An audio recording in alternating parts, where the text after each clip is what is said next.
नमस्कार विद्यार्थी मित्रों, गया लेक्चर में આપણે खास કરીને કેપેસિટરના ગુણગાન ગાતા હતા। કેપેસિટર એક એવી રચના છે કે જેની મદદથી તમે વિદ્યુતભારનો સંગ્રહ કરી શકો અને વિદ્યુતભારનો સંગ્રહ કરવાની ક્ષમતાને કેપેસિટીને એનું કેપેસિટન્સ કહેવામાં આવે છે। કેપેસિટરની વ્યાખ્યા તમને યાદ હશે, એકબીજાની પાસે પાસે રાખેલા અલગ કરેલા બે સુવાહકોથી બનતી રચનાને કેપેસિટર કહે છે। અને કેપેસિટરના કેપેસિટન્સનું સૂત્ર તમને યાદ હશે, C = સૂત્ર શું હતું? Q/V। Q/V બરાબર શું મેળવ્યું હતું આપણે? C। કેપેસિટન્સનો એકમ શું આવશે? તો કે ફેરાડે। તો આજે આપણે અલગ અલગ પ્રકારના કેપેસિટરની વાત કરવાની છે।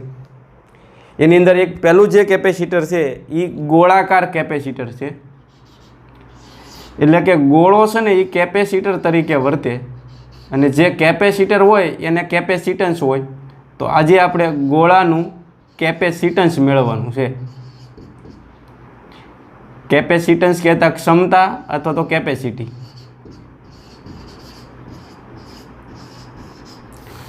તો એના માટે આપણે એક R ત્રિજ્યાનો સરસ મજાનો ગોળો ધ્યાનમાં લઈએ, નાનકડો એવો ગોળો, બરાબર ને? આની ત્રિજ્યા લઈ લઈએ આપણે R।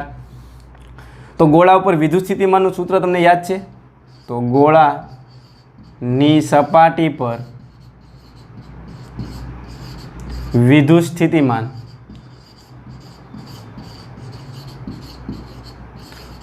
શું આવશે? કયો તો બાળકો, લ્યો ફટાફટ બોલો। V = શું થાય? K Q/R। આ Q ને પકડીને આ બાજુ લાવો તો V/Q = શું થાય? કયો? K/R। K એટલે કુલંબીય અચળાંક હો। આને ગલોટિયું ખવડાવી ગયો તો Q/V। આ બાજુ ગલોટિયું ખવડાવ્યું તો આ બાજુ ખવડાવવું પડે તો શું આવશે? R/K। આ તો આપણું જાણીતું સૂત્ર છે, જુઓ। Q/V કરો એટલે શું મળે? ગોળા પરનો વિદ્યુતભારના છેદમાં ગોળાનું વિદ્યુત સ્થિતિમાન। તો તમને શું મળશે? કયો? ગોળાનું કેપેસિટન્સ મળે કે નહીં? Q/V = C લખાય કે ન લખાય? તો C = સૂત્ર શું આવે? R/K। લ્યો, ભાવનગરમાં RK રેસ્ટોરન્ટ ફેમસ છે સમોસા ખાવા માટે, બરાબર ને? તો કેપેસિટન્સનું સૂત્ર શું આવશે? C = R/K। તો C ને શું કહેશું આપણે? કેપેસિટન્સ। પણ આ કેપેસિટન્સ કોનું છે? ગોળાનું। લગ્ન થાય એના ગીત ગવાય, બરાબર ને? અત્યારે વાત ગોળાની કરીએ તો કેપેસિટન્સ ગોળાનું મળશે। તો ગોળાની ત્રિજ્યા જો તમને ખબર હોય તો તમે એનું કેપેસિટન્સ આરામથી ગણી શકો। અચ્છા, K બરાબર તમે શું લખી શકો? જુઓ તો એક બીજું આવું લખી શકો, R ના R, K બરાબર થાય 1/4πε0 ને છેદનો છેદ અંશમાં જતો રહેશે એટલે અંશમાં શું આવી જાય? કયો? 4πε0 અને બીજું શું હતું? R। તો ગોળાના કેપેસિટન્સનું સૂત્ર તારવવાનું કહે તો અહીંયા સુધી તમારે તારવણી કરવાની। આવડે કે ન આવડે? આવડેગા કે ન આવડેગા? આવડેગા, બરાબર ને? તો લ્યો, હવે મને કહેશો ગોળાના કેપેસિટન્સનો આધાર કોના ઉપર હોય? તો સીધે સીધો એની ત્રિજ્યા ઉપર હોય। જુઓ, આ તો બધું અચળ છે કે નહીં? એટલે આ બધું અચળ લઈ લઈએ તો C સલેશે શું થવાનું? R। તો ગોળાનું કેપેસિટન્સ એની ત્રિજ્યાના સમપ્રમાણમાં હોય। આનો મતલબ શું થાય? કે મતલબ આરે આપણે કોઈ મતલબ નથી।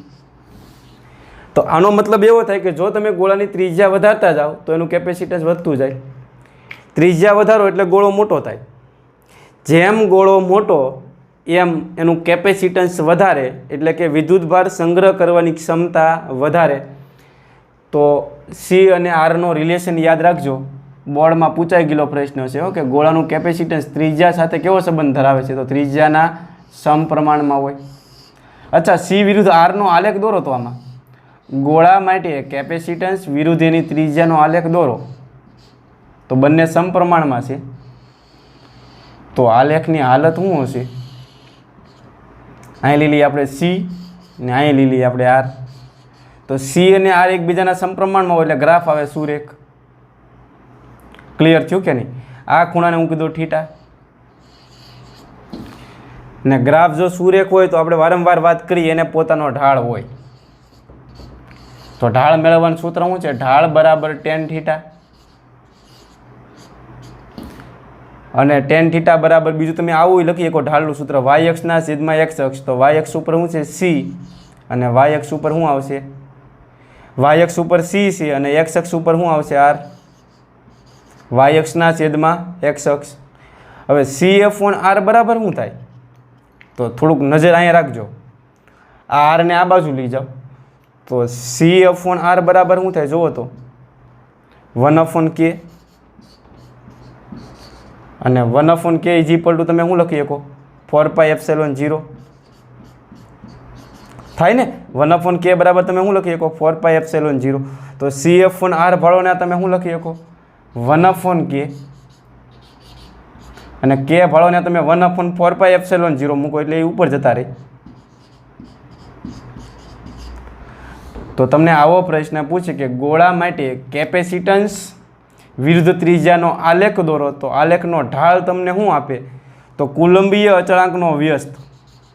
જો કુલંબીય અચળાંકનો વ્યસ્ત કહેવાય કે નહીં આ, અથવા 4πε0. અને તમે કિંમત મૂકીને જવાબ પણ મેળવી શકો ખરા હો. તો ગોળાના કેપેસિટન્સની એટલી વાત તમને ક્લિયર હોવી જોઈએ. ખાસ કરીને સૂત્ર દાખલા ગણવા માટે આપણે આ યાદ રાખશું r/k. ને એની જગ્યાએ તમે આ પણ યાદ રાખી શકો 4πε0 ઇન્ટુ આર. પણ r/k સરળ રહેશે. હવે તમને એમ કહે કે એક ગોળો છે એની ત્રિજ્યા આપી દે કે r બરાબર 9 મીટર ત્રિજ્યાના ગોળાનું કેપેસિટન્સ ગણો.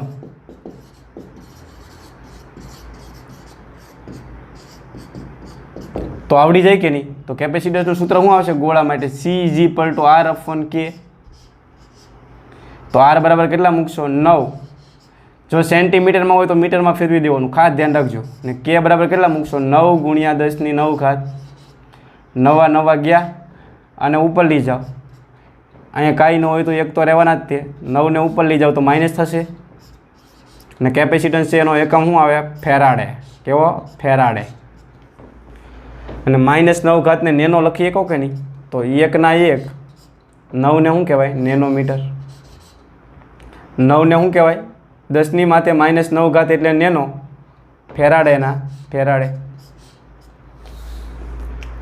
તો લ્યો 1 નેનો ફેરાડે આવે. હવે તમને આવો પ્રશ્ન પૂછે કે પૃથ્વીનું કેપેસિટન્સ ગણો. પૃથ્વીના ગોળાનું કેપેસિટન્સ ગણો. પૂછાઈ ગયેલો પ્રશ્ન.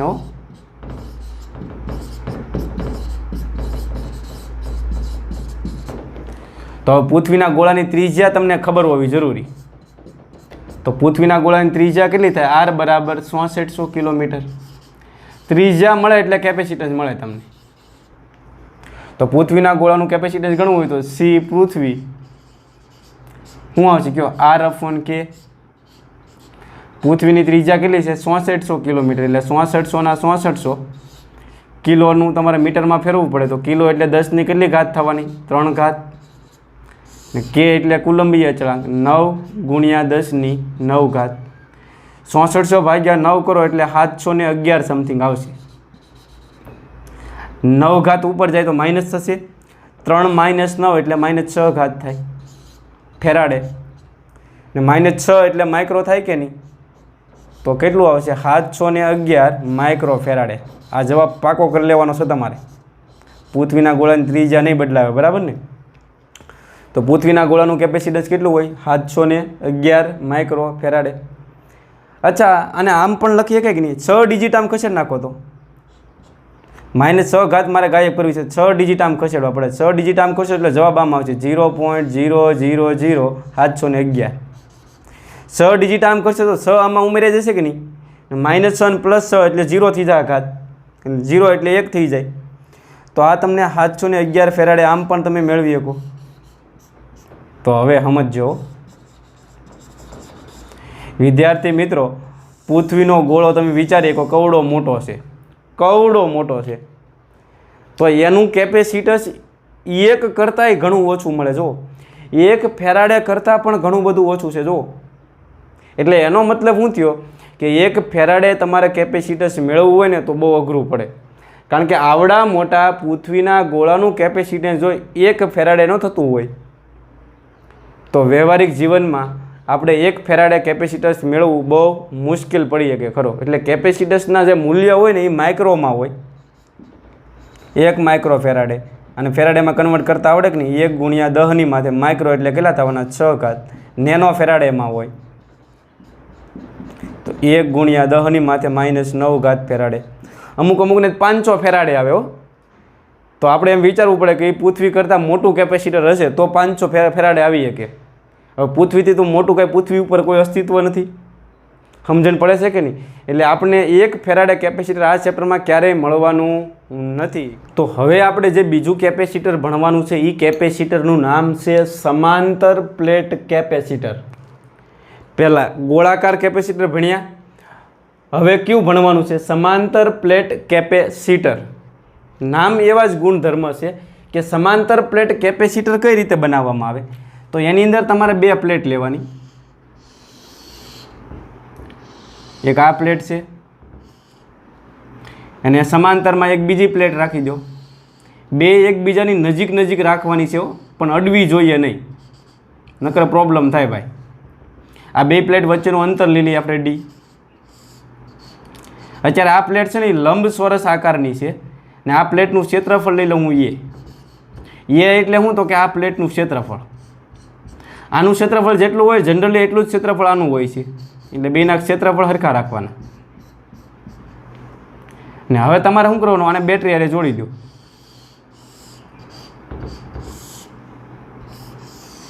જેવું જ તમે બેટરી હારે જોડશો એટલે આ બેટરીનો ધન છેડો, આ ઋણ, એટલે આના ઉપર ધન વિદ્યુતભાર જમા થશે +Q.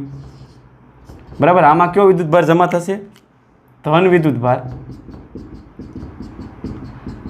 અને જો આમાં ધન વિદ્યુતભાર હોય તો આની અંદર ઋણ વિદ્યુતભાર પ્રેરિત થાય કે નહીં? જેટલો ધન હશે એટલો જ આમાં પ્રેરિત થશે, યાદ રાખજો. તો આના ઉપરથી જ આ -Q.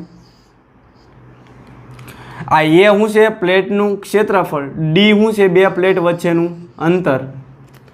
બીજી એક વાત એ કહી દઉં કે અહીંયા જે વિદ્યુતભારનું વિતરણ છે એ કેવું વિતરણ થશે? તો તમે વિચારી શકો આ સપાટી ઉપર વિતરિત થયેલા છે એટલે અહીંયા પૃષ્ઠ વિતરણ હશે. ને પૃષ્ઠ વિતરણ હોય તો એને પૃષ્ઠ ઘનતા હોય. તો આની પૃષ્ઠ ઘનતાને હું સિગ્મા કહી દઉં, પણ ધન વિદ્યુતભાર છે એટલે એને ધન આવશે અહીંયા. ને આની પૃષ્ઠ ઘનતાને આપણે -સિગ્મા કહી દઈએ. તો આ જે આખી રચના બને ને એને સમાંતર પ્લેટ કેપેસિટર કહેવાય. કારણ કે 2 પ્લેટ છે એકબીજાને સમાંતરમાં છે. ને આમાં કેપેસિટરની વ્યાખ્યા બંધ બેસે છે કે નહીં એક જોઈ જુઓ. એકબીજાની પાસે રાખેલા છે કે નહીં? અલગ કરેલા 2 અલગ છે કે નહીં? અને 2 સુવાહકોથી બનતી રચનાને કેપેસિટર કહેવામાં આવે છે. ઘણીવાર આ ચોરસ પ્લેટને લંબચોરસ પ્લેટની જગ્યાએ વર્તુળાકાર પ્લેટ પણ લેતા હોય આ રીતે. તો આ પણ કેપેસિટર કહેવાય. તો આનું ક્ષેત્રફળ શું થાય કયો? આ વર્તુળાકાર પ્લેટનું ક્ષેત્રફળ πr². આનું ક્ષેત્રફળ શું થાય? લંબાઈ ગુણ્યા પહોળાઈ. ને જો ચોરસ લીધું હોય તો ક્ષેત્રફળ શું આવશે? લંબાઈનો વર્ગ. તો સમાંતર પ્લેટ કેપેસિટર ક્લિયર થયું કે નહીં? હવે આ 2 પ્લેટ છે ને આપણે આખી બતાવવાની નથી, ખાલી આપણે એનો એટલો ભાગ જ બતાવશું. આ પહેલી પ્લેટ છે ને આ બીજી પ્લેટ છે. તો આ જે કેપેસિટર છે એને શું કહેવામાં આવે છે? સમાંતર પ્લેટ કેપેસિટર. તો હવે હું આ એક સમાંતર પ્લેટ કેપેસિટર દોરીને બતાવું. એની અંદર એક પ્લેટ અહીંયા હશે અને સમાંતરમાં એક બીજી પ્લેટ રાખવાની છે. 2 એકબીજાની નજીક હોય પણ થોડીક દૂર બતાવી અહીંયા. આ 2 પ્લેટ વચ્ચેનું અંતર લઈ લઈએ આપણે D. આ પ્લેટનું જે ક્ષેત્રફળ હતું એ કેટલું લીધેલું છે આપણે A. અચ્છા, આને તમારે શું કરવાનું છે? હવે બેટરી હારે જોડી દો.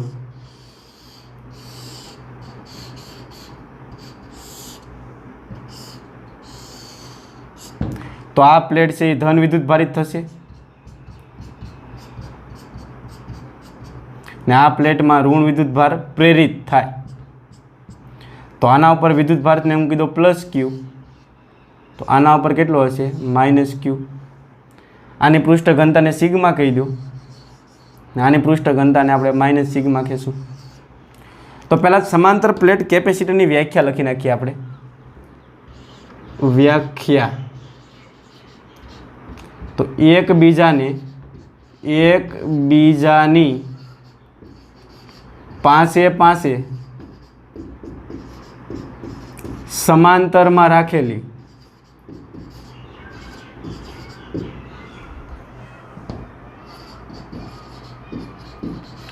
બે સુવાહક પ્લેટથી બનતી રચનાને સમાંતર પ્લેટ કેપેસિટર કહે છે.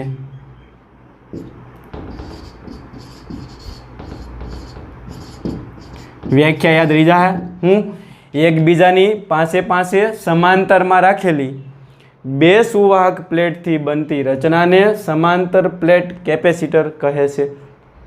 અને કેપેસિટર હોય એટલે એને કેપેસિટી હોય, કેપેસિટી કહેતા કેપેસિટન્સ હશે, તો આપણે આનું કેપેસિટન્સ ગણવાનું છે. એની પહેલાં એક બે વાક્ય લખી નાખીએ આપણે. આને પ્લેટ 1 કહી દો ને આને પ્લેટ 2 કહી દો.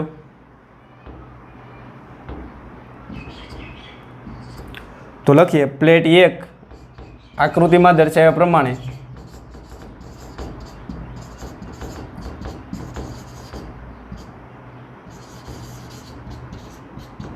પ્લેટ 1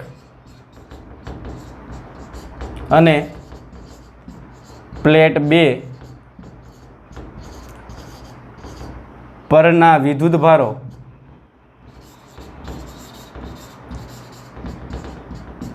+Q અને -Q છે.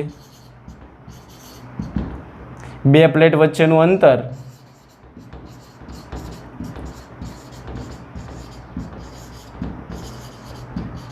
કેટલું છે કયો? Small D. જનરલી મિલીમીટર અને સેન્ટીમીટરની રેન્જમાં હોય છે. તથા દરેક પ્લેટનું ક્ષેત્રફળ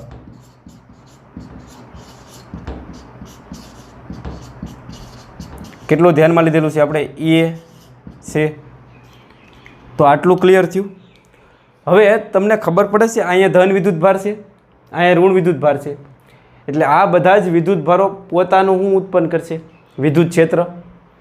તો કેપેસિટરની વચ્ચેનો જે આ વિસ્તાર છે, અત્યારે હવા છે, અહીંયા અવાહક પદાર્થ છે, તો આ વચ્ચેના વિસ્તારમાં વિદ્યુત ક્ષેત્ર ઉત્પન્ન થાય. કઈ દિશામાં છે? તો કે ધનથી ઋણ તરફ. ખબર પડે છે?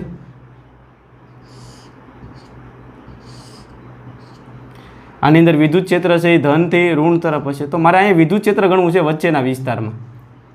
તો વચ્ચેના વિસ્તારમાં વિદ્યુત ક્ષેત્ર કેટલું હોય એ ગણવાનો પ્રયત્ન કરીએ. તો મને કહેશો આ વચ્ચેના વિસ્તારમાં વિદ્યુત ક્ષેત્ર કોણે લીધી હશે? તો કે એક આ પ્લેટને લીધી હશે અને આ પ્લેટને લીધી હશે. તો પહેલી પ્લેટ છે એ ધન વિદ્યુત ભારિત છે, એટલે એમાં ક્ષેત્ર રેખાઓ બહાર નીકળતી હોય, એટલે પહેલી પ્લેટને લીધે વિદ્યુત ક્ષેત્ર આમ હશે, એને હું કીધું E1. અને બીજી પ્લેટ છે એ ઋણ વિદ્યુત ભારિત છે, તો એમાં ક્ષેત્ર રેખાઓ દાખલ થતી હશે, તો બીજી પ્લેટને લીધે પણ વિદ્યુત ક્ષેત્ર આમ જ હશે, E2. તો કુલ વિદ્યુત ક્ષેત્ર કેટલું થઈ જશે કયો? બેના સરવાળા જેટલું, કારણ કે બંને એક જ દિશામાં છે.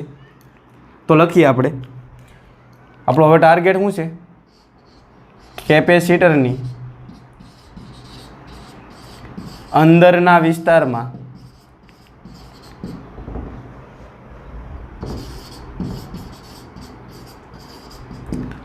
વિદ્યુત ક્ષેત્ર. તો અંદરના વિસ્તારમાં વિદ્યુત ક્ષેત્ર કોને લીધી હશે? તો કે પ્લેટ 1 ને લીધી હશે. તો લખો પ્લેટ 1 ને લીધે વિદ્યુત ક્ષેત્ર. તો પ્લેટ 1 ને લીધે જે વિદ્યુત ક્ષેત્ર મળે એને E1 કહી દો. હવે તમને ખબર પડે છે આ અનંત વિસ્તારવાળું સમતલ જેવું થઈ ગયું. અને સમતલને લીધે વિદ્યુત ક્ષેત્ર કેટલું મળે? તો કે σ/2ε0. પહેલા ચેપ્ટરમાં આપણે જોઈ ગયા. સમીકરણ નંબર આપી જોઈએ. કઈ દિશામાં હશે? તો કે ધનથી ઋણ તરફ. ઓકે. પછી બીજી પ્લેટને લીધી હશે તો પ્લેટ 2 ને લીધે વિદ્યુત ક્ષેત્ર તો એને E2 કહી દઈએ. તો E2 ઇઝ ઇક્વલ ટુ શું આવે કયો? આ પ્લેટને લીધે કેટલું હશે? Sigma upon 2 epsilon 0. પૃષ્ઠ ઘનતા માઇનસ છે પણ આપણે અહીંયા મૂલ્ય ધ્યાનમાં લેવાના છે. તો શું હશે? Sigma upon 2 epsilon 0. તો હવે કુલ વિદ્યુત ક્ષેત્ર ગણવું હોય તો કુલ વિદ્યુત ક્ષેત્ર E ઇઝ ઇક્વલ ટુ શું આવે? બંને વિદ્યુત ક્ષેત્રના સરવાળા જેટલું હોય E1 પ્લસ E2. હવે E1 બરાબર તમે શું મૂકશો? સિગ્મા અપોન 2 એપ્સિલોન 0 અને E2 બરાબર તમે શું મૂકશો? Sigma upon 2 epsilon 0. તો finally E is equal to શું થશે કયો? સિગ્મા 1 ની જગ્યાએ શું મૂકશો? સોરી, E1 ની જગ્યાએ શું મૂકશો? Sigma upon 2 epsilon 0 plus sigma upon 2 epsilon 0. E2 ની કિંમત એ કેટલી આવશે? Sigma upon 2 epsilon 0. આ અડધું છે ને આ અડધું એટલે આખું થઈ જાય ને એમ ન ખબર પડે તો બેમાંથી સિગ્મા અપોન એપ્સિલોન 0 કોમન કાઢી નાખો અથવા સિગ્મા અપોન 2 એપ્સિલોન 0 કોમન કાઢી નાખો. તો અહીંયા કેટલા રહે? 1 પ્લસ 1, 1 પ્લસ 1 એટલે 2 થવાના, 2 આની કેન્સલ થાય એટલે ફાઇનલી શું થાય કયો? સિગ્મા અપોન એપ્સિલોન 0 આવશે. તો તમને કોઈ પ્રશ્ન પૂછે ને કે કેપેસિટરની બે પ્લેટ વચ્ચે વિદ્યુત ક્ષેત્ર કેટલું હોય તો સાથે ઠોકીને કહી દેવાનું કેટલું હોય? સિગ્મા અપોન એપ્સિલોન 0 જેટલું હોય. અને સમીકરણ નંબર આપી ગયો 3. ઓકે, આપણો જે ટાર્ગેટ હતો એ કેપેસિટન્સ ગણવાનો છે. હવે આ જે પ્લેટ છે એના ઉપર વિદ્યુત સ્થિતિમાન V1 કહી દો ને અહીંયા પ્લેટ છે એના ઉપર વિદ્યુત સ્થિતિમાનને હું V2 કહી દઉં.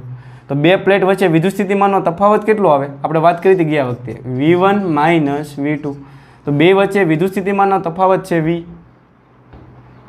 બે પ્લેટ વચ્ચે વિદ્યુત સ્થિતિમાનનો તફાવત કેટલો છે? પોટેન્શિયલ ડિફરન્સ કહેવાય એને, V લઈ લઈએ આપણે. ઓકે, હાલો ધ્યાન અહીં રાખજો. હવે તો એક વિદ્યુત સ્થિતિમાનનો તફાવત અને વિદ્યુત ક્ષેત્રનો સંબંધ આપણે ભણી ગયા. V બરાબર માઇનસ E બરાબર માઇનસ dV ના છેદમાં dl.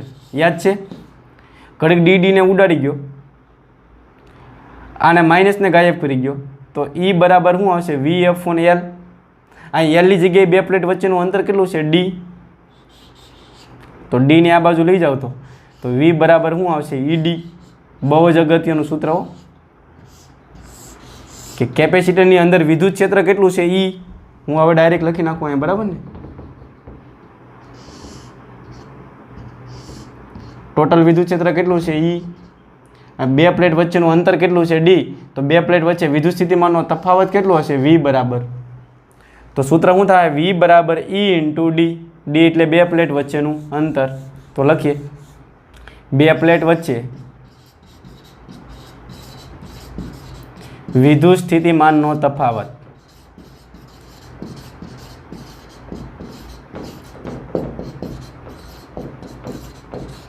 તો સૂત્ર શું આવશે? V બરાબર ED. વેદ યાદ રાખવાનું. હું વેદ V બરાબર ED. પણ એવડા એ તો આપણને મળી ગયા છે ઉપર. જો કેટલા મળ્યા? Sigma upon epsilon 0. જો D ના D. સિગ્મા એટલે પૃષ્ઠ ઘનતા. હવે તમને ખબર છે કોઈ ગોળો હોય તો એના ઉપર આપણે વિદ્યુત ભાર Q જેટલો વિતરિત થયેલો હોય તો કુલ વિદ્યુત ભાર ગણવા માટેનું સૂત્ર શું હતું? Q બરાબર સિગ્મા ઇન્ટુ S. અહીં ક્ષેત્રફળ બતાવે S, બરાબર ને? પણ આ ક્ષેત્રફળ તરીકે જ્યારે આપણે લઈએ તો શું આવશે? સિગ્મા ઇન્ટુ એ. એ જ રીતે પ્લેટ માટે પણ તમે લાગુ પાડી શકો. પ્લેટની પૃષ્ઠ ઘનતા સિગ્મા છે, આનું ક્ષેત્રફળ એ છે, તો આના પર કુલ વિદ્યુત ભાર ગણવું હોય તો સૂત્ર શું થાય? Q બરાબર સિગ્મા ઇન્ટુ એ. તો સિગ્મા ઇઝ ઇક્વલ ટુ શું થાય? Q અપોન એ. બરાબર ને? તો સિગ્મા ભાળોના તમે શું લખી શકો? Q અપોન એ. તો આગળ વધીએ. V ના V.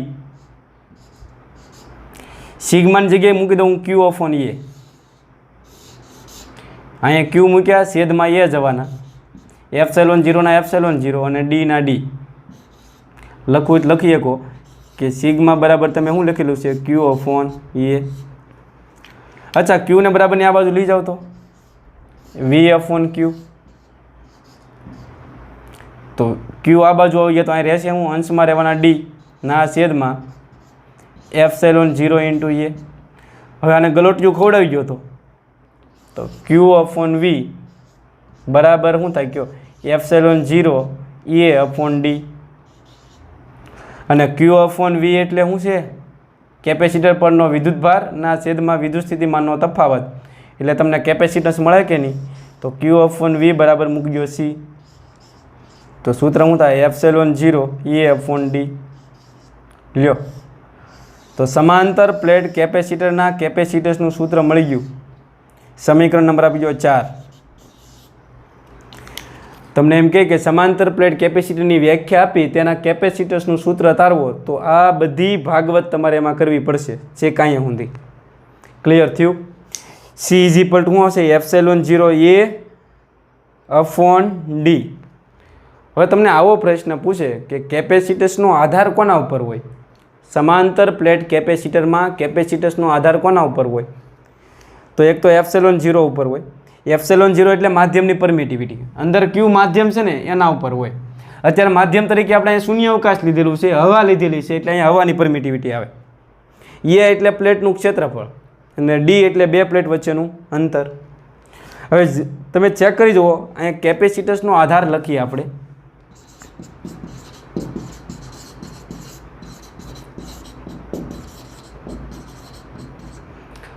તો પહેલો કેપેસિટન્સનો આધાર કોના ઉપર હોય? માધ્યમની પરમિટિવ ઉપર.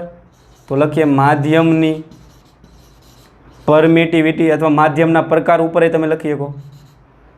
બે પ્લેટ વચ્ચેના માધ્યમ પર. ક્લિયર થયું કે નહીં? બીજો આધાર કોનો છે? કોના ઉપર હશે? પ્લેટના ક્ષેત્રફળ ઉપર. જેમ પ્લેટનું ક્ષેત્રફળ વધારે છે ને એમ એનું કેપેસિટન્સ વધારે હશે. જેમ જેમ પ્લેટ તમે મોટી કરતા જાઓ એમ એનું કેપેસિટન્સ શું થાય? વધતું જશે.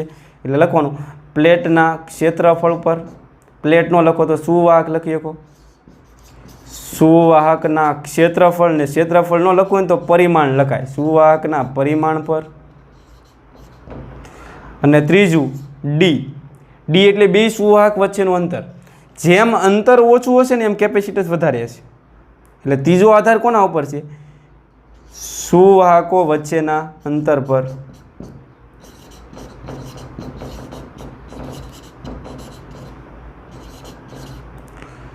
તો વિદ્યાર્થી મિત્રો ક્લિયર થયું? આ હતું સમાંતર પ્લેટ કેપેસિટરના કેપેસિટન્સનું સૂત્ર. ફરી એકવાર કહી દો, શું આવશે? એપ્સિલોન 0 એ અપોન ડી. તો હવે આપણે કેપેસિટન્સના કેટલાક સૂત્રો લખી નાખીએ. તમને યાદ રહ્યા કે નહીં ચેક કરી જોઈએ. તો કેપેસિટન્સનું જનરલ સૂત્ર શું આવે? સી બરાબર વિદ્યુત ભારના છેદમાં વિદ્યુત સ્થિતિમાન. પછી તમને ગોળાના કેપેસિટન્સનું સૂત્ર કહે તો આર અપોન કે, અને કે બરાબર તમે શું મૂકી કહો? 4 એપ્સિલોન 0 આરના આર. અને તમને સમાંતર પ્લેટ કેપેસિટરના કેપેસિટન્સનું સૂત્ર કહે તો શું આવશે? એપ્સિલોન 0 એ અપોન ડી.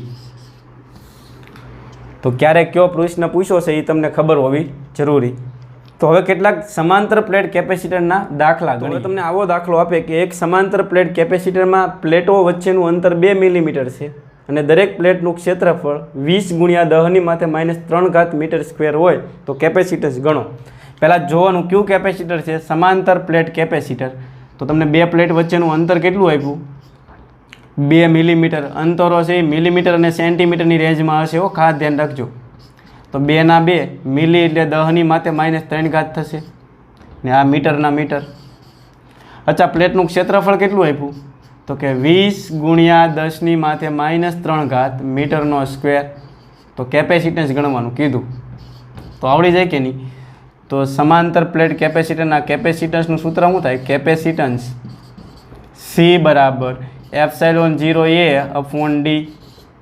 એપ્સિલોન 0 બરાબર કેટલા મૂકશો? 8.85 × 10⁻12. એ એટલે પ્લેટનું ક્ષેત્રફળ કેટલું આપ્યું? 20 × 10⁻³ અને ડી એટલે બે પ્લેટ વચ્ચેનું અંતર કેટલું છે? 2 × 10⁻3. તો આ -3 કેન્સલ થાય. 20/2 એટલે 10 અને 10 આની હારે ગુણ નાખો તો 88.5 થાય × 10⁻12. અને કેપેસિટન્સનો એકમ શું આવે? ફેરાડે. -12 એટલે પાઇકો લખાય કે નહીં? તો 88.5 પાઇકો ફેરાડે મળે. તો આવડી જાય કે ન આવડી જાય? અને હવે તમને એમ કીધું હોય કે આ સમાંતર પ્લેટ કેપેસિટરને 100 વોલ્ટની બેટરી હારે જોડવામાં આવે. આ આપણું જે કેપેસિટર છે એને 100 વોલ્ટની બેટરી હારે જોડવામાં આવે. તો આ કેપેસિટર પરનો વિદ્યુતભાર કેટલો થાય? તો જો વિદ્યુતભાર ગણવાનું કહે તો વિદ્યુતભારનું સૂત્ર શું થાય? વિદ્યુતભાર Q બરાબર, આપણે સૂત્ર મેળવ્યું કેપેસિટન્સનું, C = Q/V. તો V ને આ બાજુ લઈ જાઓ તો Q બરાબર શું થાય? CV. તો C એટલે કેપેસિટન્સ કેટલું મળ્યું? ઉપરની કિંમત મૂકી દઈએ, 88.5 ગુણ્યા 10⁻⁻12 અને વોલ્ટેજ કેટલા છે? 100 વોલ્ટ. 100 એટલે 10⁻2 થઈને 2 ઘાત આમાં ઉમેરી દો તો 88.5 ગુણ્યા 10⁻−10 આવશે. હવે વિદ્યુતભાર છે એટલે એનો એકમ શું થાય? કુલમ. તો આ દરેક પ્લેટ ઉપર આટલો વિદ્યુતભાર હોય. તો હવે આવો જ દાખલો સ્વાધ્યાયનો 8મો દાખલો છે. હોમવર્કમાં તમારે ગણીને મોકલવાનો છે. સ્વાધ્યાયનો 8મો દાખલો. સ્વાધ્યાયનો 14મો દાખલો જોઈએ. ઉપર રકમ તમને અહીંયા જો આપેલી છે, સ્ક્રીન ઉપર તમને દેખાતી હશે. તમે રકમ વાંચો તો તમને એમ કીધું છે કે તમારે એક એવું કેપેસિટર બનાવવાનું છે કે એના કેપેસિટન્સનું મૂલ્ય આપણે 2 ફેરાડે મેળવવું. 2 ફેરાડે કેપેસિટન્સ ધરાવતું એક કેપેસિટર બનાવવાનું છે અને તમારે 2 પ્લેટ વચ્ચેનું અંતર 0.5 સેન્ટીમીટર રાખવાનું છે. તો દરેક પ્લેટનું ક્ષેત્રફળ કેટલું રાખવું જોઈએ ને એવો પ્રશ્ન પૂછો. તો આગળ વધીએ, આને મીટરમાં ફેરવી દેશો તો 0.5 ના 0.5 સેન્ટી એટલે -2 ઘાત થાય. 100 વડે ભાગો તોય હાલે, બરાબર ને? તો પહેલાં આપણે કેપેસિટન્સનું સૂત્ર લખશું. કેપેસિટન્સ C = શું આવશે? કયો ε0 A/d. તો તમારે ગણવાનું શું છે? ક્ષેત્રફળ A. તો એને સૂત્રનો કરતા બનાવી ગયો તો CD/ε0. હાલો, C એટલે શું મેળવવાનું છે? કેપેસિટન્સ. કેટલું મેળવવાનું છે? 2 ફેરાડેનું. તો C બરાબર 2 ફેરાડે મૂકી દો. D એટલે કેટલા મૂકશો? 0.5 ગુણ્યા 10⁻−2. ε0 ની કિંમત આખા ગામને ખબર હોય, બરાબર ને? 8.85 ગુણ્યા 10⁻−12. 2 ગુણ્યા 0.5 કરો એટલે આવે 1 ગુણ્યા 10⁻−2 ના છેદમાં 8.85 ગુણ્યા 10⁻12.